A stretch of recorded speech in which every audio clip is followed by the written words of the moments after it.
all while planning and committing acts of unspeakable cruelty behind closed doors. By 1984, Robert Berdella's urges had reached a terrifying peak.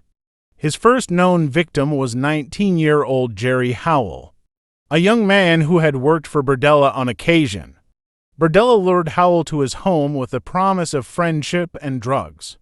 Once inside, Berdella drugged him and restrained him. Over the next several days, Berdella subjected Howell to unimaginable torment. He kept detailed notes of his actions, meticulously documenting each act of violence. Howell eventually died from his injuries, marking the beginning of Berdella's killing spree. Howell's death was not the result of a spontaneous act, it was the product of meticulous planning and a desire for complete control over another human being. Over the next 3 years, Berdella would claim at least 5 more victims, each following a similar pattern. He targeted vulnerable young men, often those who were transient or struggling with addiction, luring them to his home under the guise of friendship. Berdella would drug, torture, and ultimately kill them. His second victim, Robert Sheldon, was held captive for 3 days before and ended his life.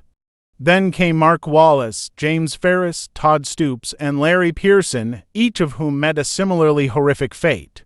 Berdella documented every step of their captivity in detail, describing how he manipulated, controlled, and ultimately ended their lives. In April 1988, Berdella's reign of terror came to an abrupt end.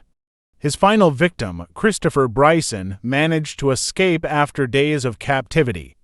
After gaining Berdella's trust, Bryson convinced him to untie one of his hands. Seizing the opportunity, Bryson fled to a nearby house where the residents called the police. The evidence found in Berdella's home was damning.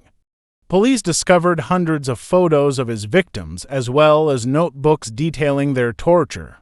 Inside the house, they found the tools of his sadistic trade, ropes, needles, and other devices designed for control and pain.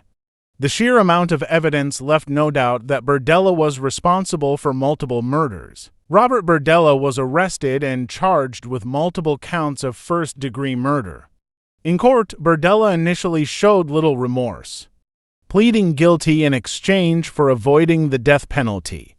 He was sentenced to life in prison without the possibility of parole, despite his claims that his actions were spontaneous and driven by impulse. The meticulous documentation of his crimes told a different story.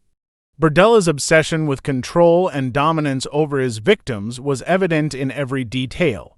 His case shocked the nation and left a permanent scar on Kansas City's history. On October 8, 1992, Robert Berdella died of a heart attack while serving his life sentence.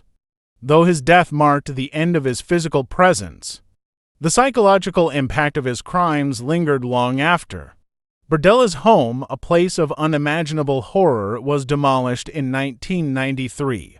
But the memory of what took place there is etched into the collective consciousness of Kansas City. Even after his death, Berdella's case has served as a grim reminder of the potential for evil to exist in even the most unassuming places. His calculated cruelty, his cold detachment from humanity, and his lack of remorse made him one of the most notorious killers in American history. Thank you for watching this detailed exploration of the life and crimes of Robert Berdella.